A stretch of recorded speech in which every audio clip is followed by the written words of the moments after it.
own a rental property or looking to invest in multi-unit residential property in the state of California, it is important that you know about the latest California Tenant Protection Act.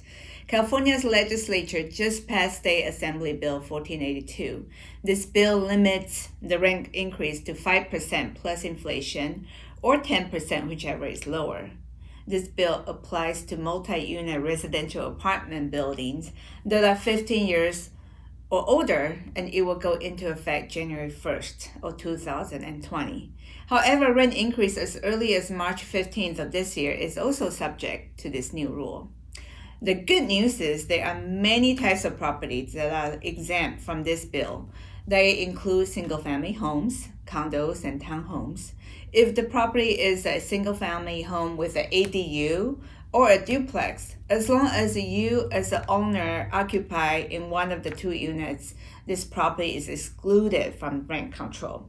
Assembly Bill 1482 also sends new guideline on tenant eviction. Landlord can still evict tenants for just cause, which include failure to pay rent, if they breach the lease terms, if the tenant assigns a sublease a place without prior permission, or when the owner needs to move themselves or family into the property, or when the owner needs to renovate the property.